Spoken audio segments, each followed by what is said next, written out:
From LinkedIn News, I'm Leah Smart, host of Everyday Better, an award-winning podcast dedicated to personal development. Join me every week for captivating stories and research to find more fulfillment in your work and personal life. Listen to Everyday Better on the LinkedIn Podcast Network, Apple Podcasts, or wherever you get your podcasts.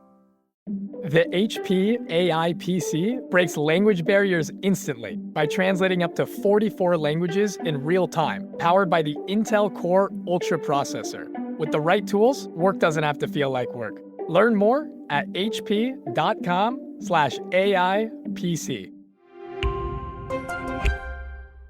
Hello, my fellow negotiators. How would you like to get the same expert insights and key takeaways in just a fraction of the time? If you answered, I would love that, then sign up for Negotiate Anything Premium today. Negotiate Anything Premium is designed for listeners just like you, people who are looking to level up their careers and relationships while juggling all the pressures of everyday work and life in general. So what are you waiting for? Negotiate Anything Premium offers ad-free listening because every second counts. Enjoy uninterrupted episodes to maximize your learning. Episode summaries. Get the most important insights from every episode quickly and efficiently. You'll also get mini episodes and highlight reels. You'll be able to dive into your favorite topics and tackle your most challenging scenarios with concise, impactful content. And then lastly, our question and answer forums. This is where you can ask me anything and get my advice on how to negotiate and navigate the most difficult conversations in your life and business. Don't miss out on the career of your dreams just because you're short on time. Negotiate Anything Premium is your key to building confidence, unlocking your potential, and earning more of the life that you deserve. It's everything that you love about the Negotiate Anything podcast, but in half the time. The best part? You can get started with your 7-day free trial today, so there's really no risk. Take it from me. As a lawyer, entrepreneur, father, and husband, I know that every minute counts. Are you ready to negotiate more of the best things in life? Join our premium community today. Jeff, welcome to the show. Thank you so much for having me. I really appreciate it. Yes, and I appreciate you, my friend. And now, listeners, I know what you think I'm going to say. Hey, Jeff, well, let's start off by telling us a little bit about yourself and what you do. But that's not what we're going to do directly this time, because right now in our midst, we have an interview expert. So before we actually give Jeff the opportunity to answer that question, Jeff, can you teach us what people should be looking for in terms of how to respond to this question and some mistakes people typically make at this point? Yeah, so just to set the context, tell me about yourself is a first impression question. So we're trying to win that person over extremely quickly. And the biggest challenge area is that people forget about the relevancy. So we're always trying to tap into, well, what's the company we're interviewing for? And what's the role relevancy? So I like for people to keep this answer really short and concise. Specifically, you're looking to align 3 key areas that align with the job and the company. And you're just simply telling your interviewer, you know what? And my fake interviewer is always Sue. So I always just say, Sue, I thought a lot about that. And the 3 areas where I see my background really aligning the best with this role are A, B, and C. I am happy to dive into any of those areas in more detail if you like. And I'm also happy to walk you through my background if you like. Where should we go next? So basically what's happened here is you've shown great role alignment. And if they really are asking you, walk me through your background, you've checked that box. Because some people, when they ask that question, actually do want you to walk them through your background. Some don't, but we don't know unless we ask. And so it's a great tip. Follow the rule of 3 and try and keep that answer 1 minute or less. Oh man, this is a masterclass already. 40 seconds in. This is immense value very quickly. Let me speak selfishly. So usually when I'm booking speaking engagements, I have like my internal team negotiating those deals or my speakers bureau who does that. And there's a client or potential client that wanted to know like, hey, can we interview you beforehand? And I haven't gotten that request in years. I'm almost embarrassed to admit my ego was inflamed. Like, you want me to introduce myself? You should do the research. Right? That's why you're here, right? And so when I was thinking that, what if they ask me, tell me about myself? And I was like, I don't know where to even go with the question because I haven't had to answer that question in such a long time. So the fact that this came up at this time is perfect for me. So selfishly, I appreciate this. And I love the fact that we have a very clear mental model for how to respond to this. Stick with the rule of three, and then ending with curiosity. Keep it short and sweet, recognizing, hey, this is relevant to you. Here are 3 ways it's relevant. I'll let you guide the way. Tell me what goes next. And so this is obviously works really well with negotiation strategy, leaning in on asking questions, but doing it in a respectful way in the scenario where you're not like monopolizing the conversation and taking it off track by rejecting the answer of that question, but saying, hey, I can't answer it. Here's a short answer. Where else would you like me to go? I think that's brilliant. Awesome. Yeah. So with that, Jeff, tell us about yourself and what you do. And so for the purpose of this conversation, because you focus on negotiation, I'm going to answer that question from that angle. So what I think is important for the audience to know is that I've negotiated over 1,000 job offers, and over 500 of those have been with candidates who have gotten offers at Google. And I like to focus in on a lot of items, but if we're just talking about the actual negotiation process, being gracious and kind is my number one. Going in with a script and being slowing everything down is 2. And then 3rd is a high anchor. There is tons of data and science to back up the fact that providing a high anchor can really set you up for success. Now, I'm happy to discuss any of those areas in more detail, which I'm sure we'll cover in this conversation, but happy to let you lead and guide. I love this. Listeners, you can hear it. I'm giddy about this. This is a really strong start. And you wouldn't be surprised, listeners, but Jeff is very prepared. So he came with prep for this interview, and I'm excited about it because one of the things that you said in the prep that you wanted to talk about that I think is so important is focusing on that rule of no numbers until they love you and want to hire you. And this applies in job negotiations, but I think in all of the negotiations that seem to be or appear to be transactional on their surface, we can be drawn into the numbers so soon before we even do any work to establish the relationship. So tell us a bit about this rule that you've established, no numbers until they love you and want to hire you. So any good point of contact, right? For the most part, big companies, we're talking recruiters. Smaller companies, your first point of contact might actually be the direct hiring manager. Any good recruiter or hiring manager is going to try to get those numbers out of you right in the beginning. The challenge is you don't actually know much about the job. You don't know much about the responsibilities outside of the job description, and that's not a lot. And so deflecting in a really kind and positive way can be really impactful. So if that person comes in and says, well, what's your salary expectations or what salary range do you have? You say, thank you so much. I really appreciate you asking. I'd really like to learn a little bit more about the role and company, meet with the team before providing any numbers. And then you stay kind of really on that script because, again, at the end of the process, if you haven't provided any numbers and all of a sudden they love you, are they going to stretch a little bit on the numbers? Probably.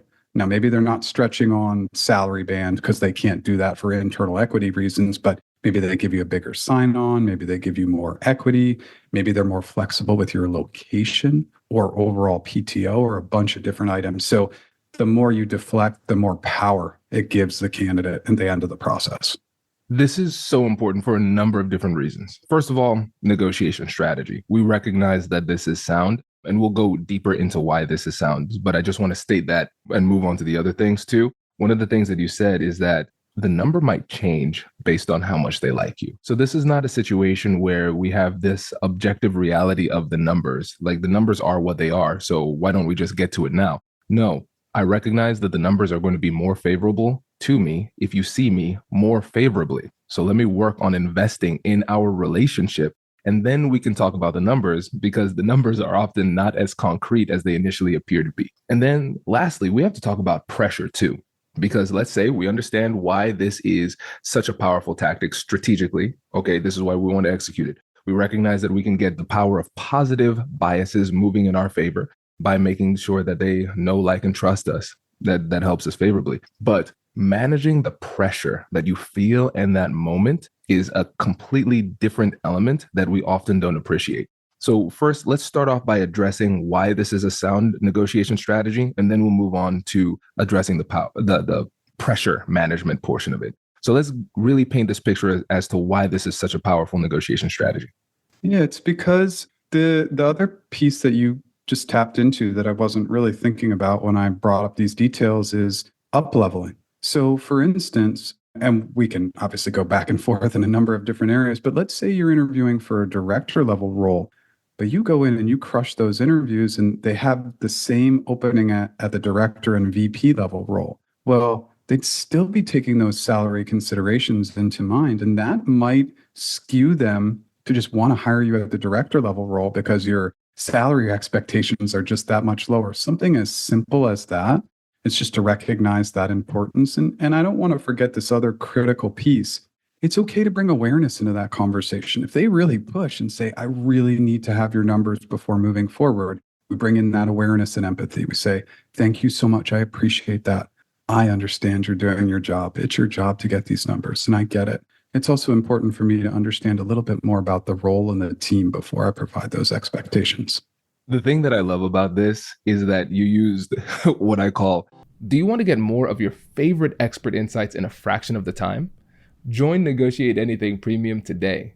It's designed for busy listeners just like yourself, and Premium is everything that you love about our traditional feed, just packaged to save you time and make it easier for you to apply our expert insights in your difficult conversations. There's no time to wait. Join our Premium community now and get started on your journey towards earning more and negotiating for the life that you deserve. Make sure to start your 7-day free trial today. Introducing the HP AI PC, your powerful AI assistant. Easily search through personal files, gain valuable insights, and make smarter, more informed business decisions. Unlock the future of work today with the HP AI PC, powered by the Intel Core Ultra processor. With the right tools, work doesn't have to feel like work. Learn more at hp.com/AIPC.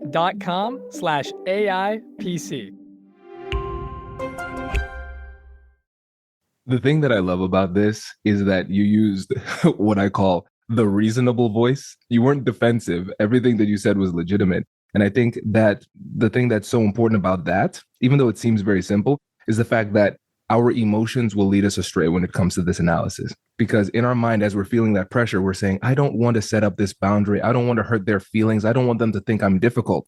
But in the way that you articulated that, it did not seem difficult at all. And so I think that's important to recognize that our emotions will make us feel things that are not necessarily true.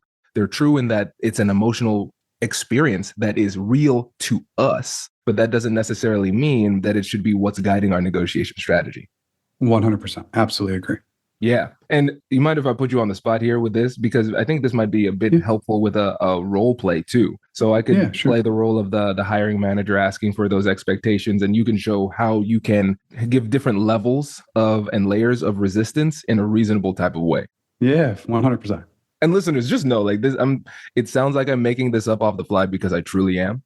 And I think this gives us a good opportunity for Jeff to showcase his skills and show how this does not need to be perfectly curated, but you can still make it make it work and be functional in the moment. So Jeff, thank you. We reviewed your application. Very impressive. And before we start the process, what we do is we ask for salary expectations. So let's just go ahead and start off with your salary expectations. Yeah, Kwame, thank you so much for that. And I come in with the understanding that this is absolutely a question you have to ask, but I'm really looking to learn a little bit more about the team and the role before providing those expectations. Okay, well, that makes sense. And I think that's completely reasonable. It just puts me in a tough spot because this is part of our policy. It just helps us to move forward and just kind of check that box. So I understand what you said. That makes a lot of sense. But if you could just give us a number, then we could move on. Yeah, so I just want to throw this back to you if it's okay. Since I'm in California and this is a California-based role, can you provide the salary range for me, please? That's so good. Okay, this is so good because it's a test of my imagination. Let's keep on going. So let's make up some numbers here. All right. So in this situation, what we're looking for as a realistic salary range would be something between $170,000 and about $190,000. Okay. And just to clarify, just so I'm clear, that is the base salary range. Is that correct? That is correct. Okay. Can you tell me a little bit more about the other parts of the compensation? Do you have a yearly annual bonus? Do you provide equity, sign-on bonuses? Can you tell me a little bit more about the overall compensation package? Well, we have a little bit more flexibility on the overall comp. Those are more based on our determinations of whether or not somebody is eligible for those type of things. So we have done salary bonuses, sign-on bonuses in the past. It's not something we typically do, but we have done that. Full benefits in terms of health insurance and things like that. Equity, we don't offer equity at this time for this level of position, but that is something that might be a potential down the road. Okay, can you tell me at what level you start giving equity to employees? Is that at the director level, VP level? Are you able to share that information with me? Jeff, unfortunately, I'm not able to share that information because I have run out of imagination for this hypothetical. But no, this is so good. This is so good. So let me give a couple of insights here before I pass it on to you, because there are some nuances that you will see that I probably miss in this overview. So here, first of all, infinitely respectful, very reasonable. And listeners, I really want to demonstrate that Jeff was setting a very hard barrier, but he softened it with his approach, with the rapport and decorum that he was bringing to the conversation. So the delivery was masterful. So I just want to recognize that tone and delivery is important in this process. The next thing is he utilized curiosity to gather information to move him forward in the negotiation, but also as a shield for my continued advances.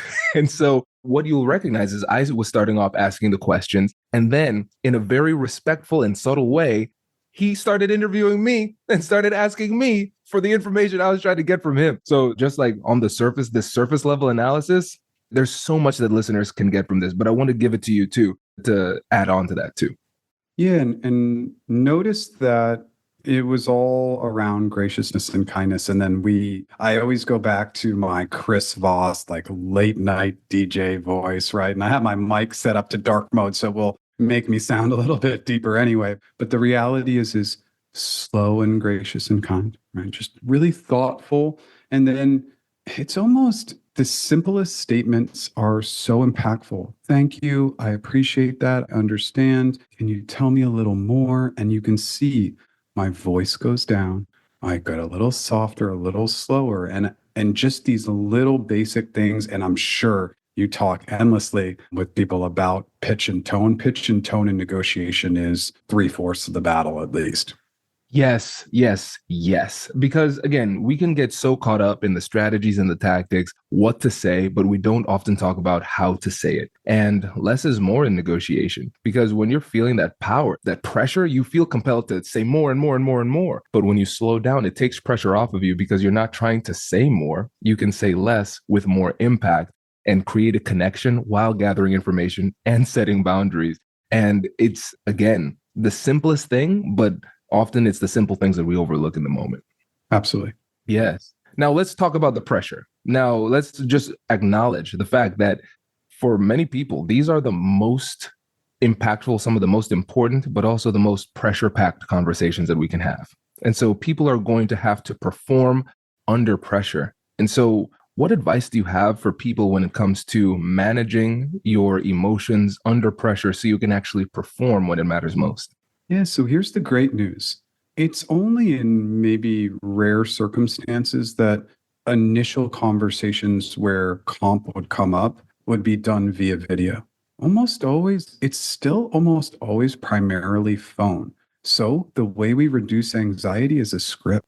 And so with all my negotiation clients, I tell them to say no to video conversations, only phone conversations, so that they can. Now, of course, with the interviews, most of them are still to date video, but with a phone conversation, you can just say, oh, I can't hop on video. I'm in between places. Can we just hop on a phone call? But really, they're in a very solid place to have the conversation. And they have a script, not only with the set anchor, but with objection handling. And so much of that script, and I'm sure we can dive deeper into this, but so much of that script is, thank you, I appreciate that. And then when we get into really negotiating the numbers, I'd really appreciate if you advocate for me, partner with me, support me, right? And so you get all these really positive words to use, but absolutely a script just removes a lot of the ambiguity for how to respond. You actually have an outline of how you are going to answer and tackle those questions. I love the fact that we don't need to learn any complex negotiation jargon for this. We can go back to what our parents have been telling us since we were children. Please and thank you. Still works in this situation. And now let's get into scripts just briefly, because when people see a script, they might think Hollywood, everything is scripted. They say this, I say that. And then if it goes off track, then I'm completely lost. And so when it comes to scripting these conversations, what are the things that people often misunderstand about scripting that holds them back? It's understanding that probably repetition is okay. I think they get scared to give similar responses. And so when I work with my negotiation clients, basically I say, we're not really changing a lot of the script. And I actually use those 3 words we mentioned. So most of my clients are going into big tech. So their point of contact is a recruiter, and recruiters are not incentivized to hold back money. So we can talk and use words like advocate and partner and support, but it's intentionally repetitive because it means that we are not moving from our position. And so when all these objections come through, I say, just get repetitive with what you said before, but just move out a word, change the order of a couple words, but you're basically saying the same thing. Go get me that money and get it for me now in the nicest way possible. This is good. And I love the fact that you advocate for repetition, because I think it's one of the most underutilized negotiation strategies. Stay on message. But what if they ask the same question again? If they ask you the same question, it's the same answer. That's not your fault. So don't feel bad about that. And so repetition is really important. A lot of times as negotiators, sometimes we test people. So we'll ask one thing one way, we'll ask it another way. I'm going to try to figure out a way to soften this boundary that you put up. But if you just say, yeah, I don't feel obligated to entertain you by spicing up my responses, the response is the response. And if you ask the same thing, I'm going to give the same response, and that's it. I think really empowering people to be repetitive on these key issues is really, really helpful, because you can confidently state your position and stay on message without having to adopt that extra mental load of digging deep into your bag of tricks, of saying the same thing in a different way when it's not necessary. Stay on message is the perfect piece of advice. Absolutely agree with that. And there can also be that piece of space. If that person just absolutely goes a little crazy on you, the goal would be to build the space and say, I'd really like to think about it. Maybe we can connect tomorrow. Let's take a look at our schedules, find a time for us to connect. And I just have to mention it before we hop off. I'd also really appreciate if you can, in that time, if you could advocate for me, I'd really appreciate it. And so you're putting in that kind of final poke. But again, if they do get to some level of rigidity at some point in the negotiation, you want to build in that space. I am and believe that space can be incredibly valuable in negotiations. Yes. And sometimes that space does the work for you, because you might run into that rigidity. And that simply might be because they did not consider what you said in this negotiation. And so they don't feel safe accepting or adjusting without giving it fair consideration. So sometimes when you start to run into a barrier, don't feel obligated or pressured to close the deal right now, because it might not be possible to close the deal right now. Psychologically, they may not be at a point where they're willing to adjust at this level. And so sometimes, like you said, the best thing you could do is just say, hey, I think we've made some progress. Let's follow through tomorrow. And sometimes they organically make that adjustment and start the conversation with that adjustment. And the space did that work for you. So I love that advice. Just injecting a little bit of time, that can be all you need in some of these conversations. Yeah. And remember, and for anybody who's listening, who's considering negotiating a job offer, a lot of times your point of contact is not the decision maker. So we actually have to build space for them to go talk to the decision makers to see if they can get more money. And I just historically have not seen, especially if we talk about the big companies, for example, recruiters are not incentivized to hold back money from their candidates. The candidate actually is a sale for them. It's a number, it's a check mark that they need to complete within a month, a quarter, a year, et cetera. So they want to get you that money if they can, because it makes you easier to close. So, but they need to go back and speak to the decision makers. So if they get really fired up in the moment, it's just a good idea to build space so that they can say, oh, all right, I don't like Jeff, but now that we've hopped off, let me go back to the decision makers one more time and just see if I can get a $10,000 sign-on bonus, or see if we can add just 50K in equity. Because with that space, they can at least decide that they're going to take that additional step, which usually they will. Oh, this is an unexpected gem. Let me take a slightly selfish turn in this conversation. So in a few days, I'm flying to LA to do a training for a team of recruiters. And so for recruiters who are going to be working with the candidate, would it be beneficial for them to almost coach the candidate on how it would be best for them to work with the recruiter? Oh, 100%.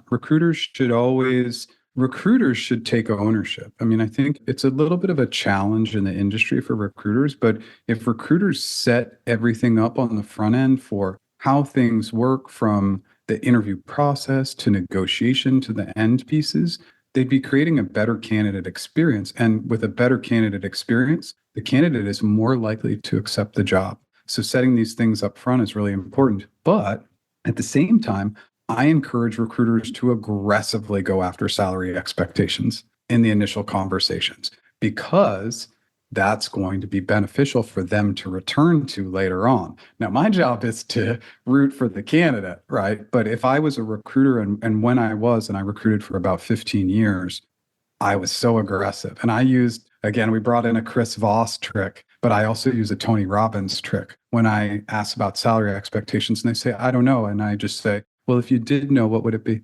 Oh, that's good. And that's a Tony one that I learned years ago that I still use to this day, or had used in the past. And I think that one works really effectively. But 99% of the time, I did get their comp expectations or salary range expectations because I pushed aggressively. But again, in a gracious and kind way, I built the safe space. I would tell recruiters to try and get those numbers if they can. Okay, that's good. That is good. Yeah, I was interested to hear your perspective on that, because the two sides of the equation in it. This is great. And I think we touched organically a lot on be gracious and kind, but I want to make sure that we give you time to highlight anchoring. Give us a brief overview of what anchoring is, this context, and then how can we use it? Yeah, and so I think that we could go ahead and use maybe an analogy would be helpful. So, and this is actually a real case study that I wasn't thinking about talking about today. So let me fumble through it a little bit. But basically, there was a case study, and it's good because it's relevant. It was real estate. So they brought in maybe 10 or 20 realtors, and they priced a house at 500K. And of those 10 or 20 realtors, everybody kind of agreed that that was the right price. They did the same experiment with 10 or 20 other realtors, and they priced the house at 600K, and they all agreed that that was right around the price. And why? We get very attached to the first number that's introduced to us, and it's actually psychologically proven that we cannot remove that number from our mind. So if we want to get paid 80K, we think the job pays up to 100K, then we're going to go anchor at 120K, because the goal is to set this higher tone, this higher number that they're going to get attached to and really believe that that's the number we need to achieve. There's a lot of things that go into anchoring. I'll stop there and let you dive in with questions, but anchoring is all about setting a really high number with the expectation that you'll start a negotiation that they'll bring you down, but the anchor will be a number we can return to later. And again, I'll kick it back to you and we can kind of have a discussion around this. Yeah, this is great. And my biggest criticism with the negotiation industry, or one of them, is that we don't talk about anchoring enough, because it's not a question of whether or not you should anchor. It's a reality that whoever makes the first offer is setting an anchor. It's only a question of whether or not they're doing it with intentionality, because every other deal or every other offer is going to be compared to that anchor. So it sets the reference point for the negotiation. And now people are like, oh, sweet. Okay, great. So I'm trying to get, let's use your example, at least 80,000. It goes up to 100,000. I'm going to ask for 120. Well, let me ask for 600K. Why not? If this, the more the merrier, right? So let's break down some of the mistakes people make with anchoring so they could use it with intentionality in a way that makes it more likely for them to be successful. There's two really, really critical items here. One is research. So if you're able to find online what a company's philosophy around negotiation is without having to ask, that's really beneficial. So I can tell you, for example, if you were going to go negotiate with Google, Amazon, Meta, Apple, you could anchor at $600,000 for a 120K job. They're not going to rescind the offer because you go with a crazy number. They're just going to provide more realistic expectations for you. But if you do that with maybe even a large company or an SMB, they might run for the hills. They might just say, I'm sorry, we're not aligned, we're rescinding the offer. And it can be hard to get that back. So within the research, if you're unable to find out what that company's negotiation philosophy is, you have to ask. You can say, hey, you're a smaller company, or I couldn't find any information online, and this is with your point of contact. What is your company's negotiation philosophy? Leave it really open-ended so that they can tell you, because there is some risk in anchoring with the wrong company. So it's a little bit about understanding that philosophy. And unfortunately, in our research, oftentimes we might have to ask that question. Yep. That's great. That's great. Because I want to make it clear that their anchoring gone wrong is a real thing. And so it has to be realistic, because if you go way above and beyond, it shows that you haven't done your homework. You don't care about our negotiation philosophy. You don't care about what's realistic. You're being a selfish negotiator and uninformed, and it diminishes our credibility and makes it hard for us to be persuasive or likable in that interaction, which makes it less likely for us to be successful. So it's important to have those parameters. But when you do your research, feel empowered to make this anchor, because if you do your research, you're starting the negotiation off with the highest dollar value that you can reasonably justify with the data that you find. And then you start the conversation off, and now most likely they're going to pull back, and there's a little bit of give and take. But again, we've done a great job of starting this conversation off with rapport, creating a strong relationship. So now we have invested into that relationship, which makes it a little bit more tolerant of the natural give and take that comes with negotiation. But we've put that toward the and yes, this is a very brief but very important overview on anchoring in the job context, because it's something that people often overlook. Yeah, and let's talk about one other item. Yeah. It's really powerful in secondary negotiations. And just to kind of double down on that item, basically what I mean by that is oftentimes we come in with this high anchor. Let's talk about the big tech companies. That's where I help most of my clients. And we come in with this big anchor. Recruiter tells us we're crazy, all these normal things. And then they go back and we ask 400,000 and they come back with 280, for example, total comp. So we're 120K off. Now we use the anchor to our benefit to look really reasonable. And we say to our recruiter, Jane, we say, Jane, I think we're making really good progress. And I just want to say thank you so much for all the work you're putting into this offer. If you can meet me in the middle at 340K from my initial expectation of 400K, I would strongly consider this offer. And so we use that anchor as a data point in future negotiations, and we start to look reasonable, even though our anchor was completely not reasonable. So it's a really fun tactic, and it's one that I use oftentimes, and it works. It starts to make the candidate look incredibly reasonable when, again, their initial anchor probably wasn't that reasonable. Yes. And again, going back to that tool of being gracious and kind, being a good human in these situations, blending that with the contrast principle of the anchor, the initial starting point and where we actually are, the more you reference that, the more reasonable you become, because you say, yes, my initial offer was 400,000. I'm willing to flex on that. I find ways to reference my anchor throughout the negotiation multiple times, because it makes it seem more real and makes my adjustments seem more significant as well. So just recognize when Jeff said, yes, 400,000, that was with intentionality. That's part of the strategy. The more you reference anchor, the more real it becomes.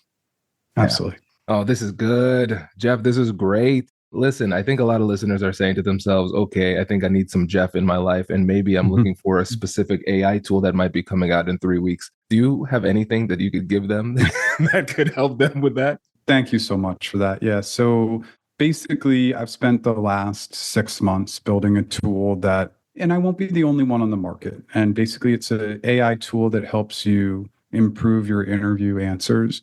I feel so excited about the tool because I've done 2,500 one-on-one coaching sessions, interview coaching sessions over the last 5 years. And I learned so much from people who are listening to this podcast. They continued to show me what a good answer sounded like. And so, yeah, it sits on ChatGPT, but it's really going to dive in and give people actionable advice. Instead of giving this overview with very cookie cutter or broad advice, it's intended to help people fix parts of their answers in little bite sizes so that somebody could use the app for 5 or 10 minutes and feel like they got somewhere, feel like they improved. So the launch date is February 26th. And I say that with dev always being a little scary, but I've put that date out there.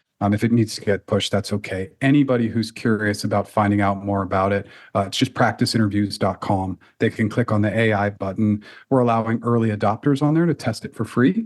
And then if people want to give us user feedback, we're really excited about that. I do one-on-one interview and one-on-one negotiation coaching. And obviously, I also have a interview mastery course, and all of that's at practiceinterviews.com. Jeff, this was an absolute masterclass, my friend. Really appreciate you coming in and sharing your wisdom with us. Kwame, I feel so grateful to you for inviting me. So thank you so much. My pleasure. Wait. Now, before you sign off, I have something to tell you that I've never told you before. Just kidding. I've told you before, but you should listen to it again. I want you to know about Negotiate Anything Premium. Imagine all of the things that you love about our traditional feed, plus so much more. I know you like our traditional feed because you're at the end of the episode. And with Negotiate Anything Premium, you'll get more bonus content you've been asking for, more of the expert insights that you can't get anywhere else, and more exclusive behind-the-scenes access into every conversation. Are you ready to get more of what you want out of your life, career, and every conversation?